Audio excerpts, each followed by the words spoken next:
Bismillahirrahmanirrahim. Assalamu alaikum everyone. Parasitology. The study of parasites is called as parasitology. Learning objectives. The various types of parasite and host. The relationship between a parasite and the host and their effects. The classification of medically important parasites. The difference between the cestodes, nematodes, trematodes, and protozoa. Medical parasitology is a science that deals with the organisms living in the human body and the medical significance of this host-parasite relationship. Association between parasite and host.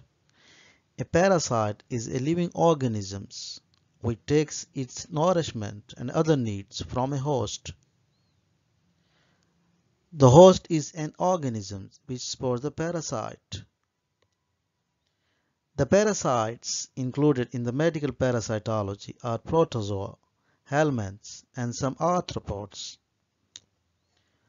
The hosts vary depending on whether they harbor the various stages in parasitic development. Different kinds of parasites. Ectoparasite. A parasitic organism that lives on the outer surface of its host. For example, lice, ticks, and mites. Endoparasites. Parasites that live inside the body of their host. Obligate parasite. This parasite is completely dependent on the host during a segment or all of its life cycle. Facultative parasite.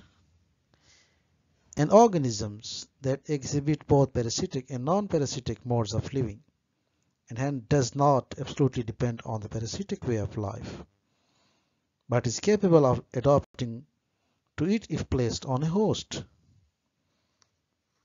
Accidental parasite. When a parasite attacks an unnatural host and survives. Erratic parasite is one that wanders into an organ in which it is not usually found. Most of the parasites which live in or on the body of the host don't cause disease called non-pathogenic parasites. In medical parasitology, we will focus on the most of disease-causing called pathogenic parasites. However, understanding parasites which do not ordinarily produce disease in healthy or immunocompetent individuals, but do cause illness in individuals with impaired defense mechanism called opportunistic parasites. Different kinds of host. Definitive host. A host that harbors a parasite in the adult stage, or where the parasite undergoes a sexual method of reproduction. Intermediate host harbors the larval stage of the parasite, or an asexual cycle of development takes place.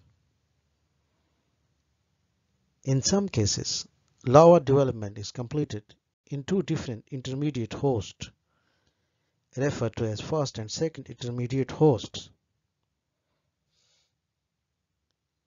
Paratenic host serve as a temporary refuge and vehicle for reaching an obligatory host, usually the definitive host. It is not necessary for the completion of the parasite life cycle. Reservoir host, a host that makes the parasite available for the transmission to another host and is usually not affected by the infection. Natural host, a host that is naturally infected with certain species of parasite. Accidental host, a host that is under normal circumstances not infected with parasite.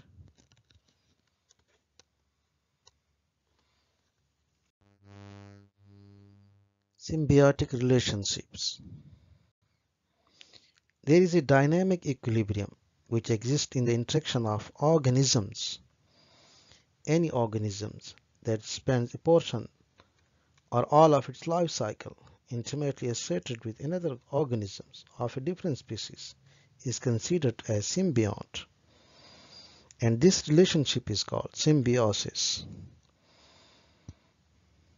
Mutualism,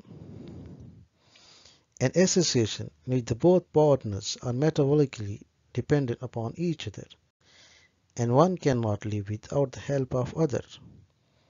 However, none of the partners suffers any harm from the association. One classic example is the relationship between certain species of flagellated protozoa living in the gut of termites. The protozoa, which depends entirely on a carbohydrate diet, acquire their nutrients from termites. In return, they are capable of synthesizing and excreting cellulases, the cellulase digesting enzymes, which are utilized by termites in their digestion. Commensalism, an association in which the commensal takes the benefit without causing injury to the host. For example, most of the normal floras of the human body can be considered as commensals. Parasitism, an association where one of the partner is harmed and other lives at the expense of other. For example, worms like Ascaris lumbricoides reside in gastrointestinal tract of man and feed on important item of intestinal food causing various illnesses. Once we are clear about the different types of association between host and parasites, we can see the effect of parasite brings to the host and reactions which develop in the host body due to parasitic invasion. Effect of parasite on the host. The damage which pathogenic parasite produce in the tissues of the host may be described in the following two ways. Direct effects of the parasite on the host. Mechanical injury may be inflicted by a parasite by means of pressure as it grows larger. For example, hydrated cyst causes blockage of ducts such as blood vessels, producing infarction. Deleterious effect of toxic substances. In Plasmodium falciparum, production of toxic substances may cause rigors and other symptoms. Deprivation of nutrients, fluids and metabolites. Parasite may produce disease by competing with the host for nutrients. Indirect effects of the parasite on the host. Immunological reaction. Tissue damage may be caused by immunological response of the host. For example, nephritic syndrome following Plasmodium infections. Excessive proliferation of certain tissues due to invasion by some parasite can also cause tissue damage in man. For example, fibrosis of liver after deposition of the ova of schistosoma. Basic concept in medical parasitology. In medical parasitology, each of the medical important parasites are discussed under the standard subheading of morphology.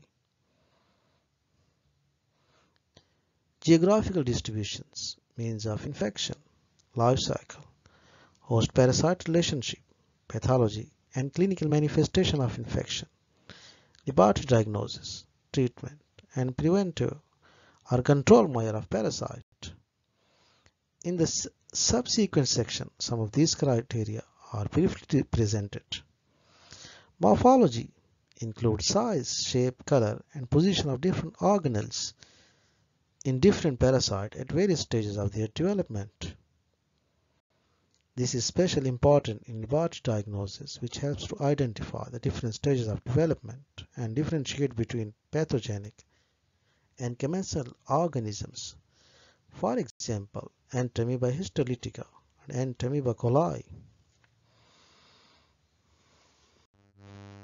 Geographical distribution. Even though revolutionary advances in transportation has made geographical isolation no longer a protection against many of the parasitic diseases, many of them are still found in abundance in the tropics. Distribution of parasite depends upon the presence and food habits of a suitable host. Host specificity. For example, Ancylostoma duodenale requires man as a host, where Ancylostoma caninum requires a dog. Food habits. Consumption of raw or undercooked meat or vegetables predisposes to teniasis. Easy escape of the parasite from the host. The different developmental stages of parasite which are released from the body along with feces and urine are widely distributed in many parts of the world as compared to those parasites which require a vector or direct body fluid contact for transmission. Environmental conditions favoring survival outside the body of the host. For example, temperature, presence of water, humidity. The presence of an appropriate vector or intermediate host. Parasites that do not require an intermediate host or vector for transmission are more widely distributed than those that do require vectors. Once we are clear about the geographical distribution and condition favoring survival in relation to different parasites, effective preventive and control measures can more easily be devised and implemented. Life cycle of parasites. The route followed by a parasite from the time of entry to host to exit, including the extracorporeal or outside the host life. It can either be simple, when only one host is involved, or complex, involving one or more intermediate hosts. A parasite's life cycle consists of two common phases. One phase involves the route a parasite follows inside the body. This information provides an understanding of the symptomatology and pathology of parasite. In addition, the method of diagnosis and selection of appropriate medication may also be determined. The other phase, the route of a parasite follows outside the body, provides crucial information pertinent to epidemiology, prevention, and control. Host-parasite relationship. Infection is the result of entry and development within the body of any injurious organism, regardless of its size.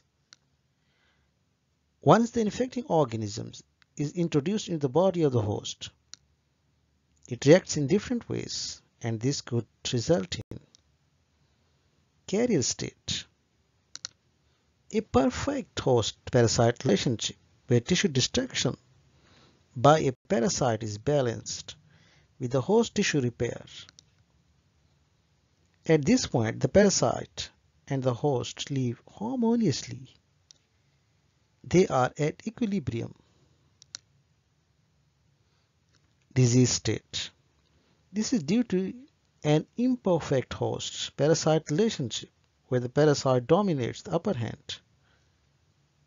It can result either from lower resistance of the host or a higher pathogenicity of the parasite.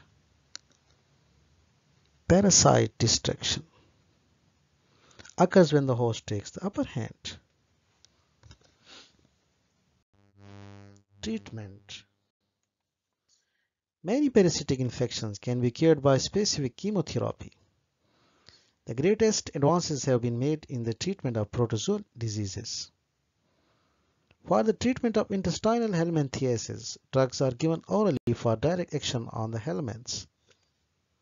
To obtain maximum parasiticidal effect, it is desirable that drugs administered should not be absorbed, and the drugs should also have minimum toxic effect on the host.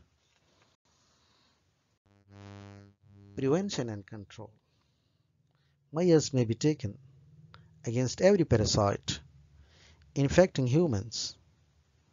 Preventive measures designed to break the transmission of cycle are crucial to successful parasitic eradication. Such measures include reduction of source of infection. The parasite is attacked within the host, thereby preventing the dissemination of the infecting agent. Therefore, a prompt diagnosis and treatment of parasitic diseases is an important component in the prevention of dissemination. Sanitary control of drinking water and food.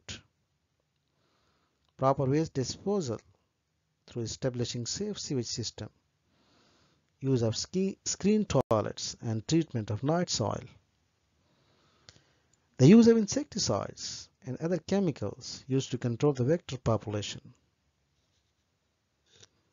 Protective clothing that would prevent vectors from resting in the surfaces of the body and inoculate pathogens during the blood meal. Good personal hygiene is very important. Avoidance of unprotected sexual practices. Classification of medical parasitology. Parasites of medical importance come under kingdom called Protista and Animalia. Protista includes the microscopic single-celled eukaryotes known as protozoa.